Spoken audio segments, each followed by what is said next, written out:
In 2007, the Coen Brothers delivered a haunting meditation on violence, chance, and the erosion of morality with No Country for Old Men.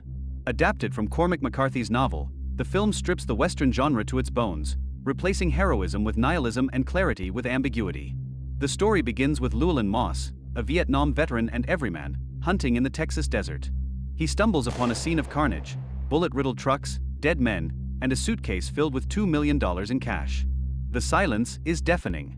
No survivors, no immediate threat. But something feels off. Moss makes a decision that seals his fate. He takes the money. But this isn't a story about greed, it's a collision with inevitability. When he returns to the scene that night to help a dying man, he realizes he's stepped into a trap. The hunters are now hunting him. Anton Chigurh, a psychopath governed by his own warped code. More force of nature than man, he's hired to retrieve the cash. His weapon of choice? A captive bolt pistol, normally used to kill cattle, a chilling symbol of the film's central theme, life as slaughterhouse inevitability. Chigurh doesn't just kill, he decides fate. In one of the film's most iconic scenes, he forces a gas station clerk to gamble his life on a coin flip. "Call it," he murmurs. The clerk hesitates, sensing the weight of the moment but not fully understanding it. The wrong choice means instant death, and the clerk doesn't even know why. This is Chigurh's game, violence without motive, death without justice. Moss, now aware he's being hunted, flees to a motel. But Chigurh's pursuit is methodical. The Coens frame their cat-and-mouse game through silence. No score, just creaking floorboards and ticking clocks. Moss is clever, a hardened survivor. He booby-traps motel corridors, hides the money in air vents, and even manages to wound Chigurh. But Chigurh doesn't react with anger. He patches himself up and keeps moving, relentless and unstoppable. While chaos unfolds, Sheriff Ed Tom Bell watches from the sidelines.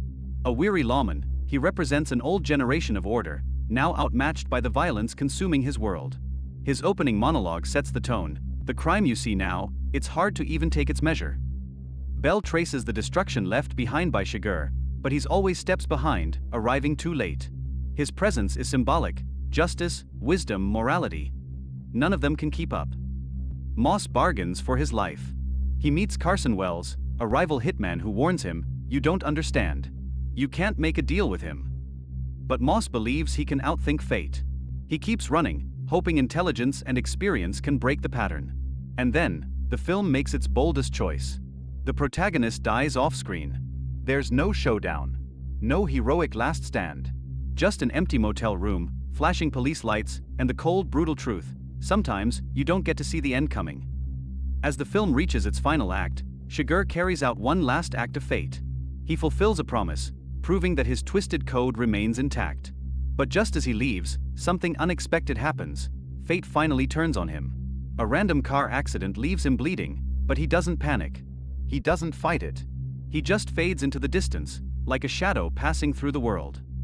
Sheriff Bell, retired and disillusioned, sits at his kitchen table, recalling a dream: "I was on horseback, going through the mountains.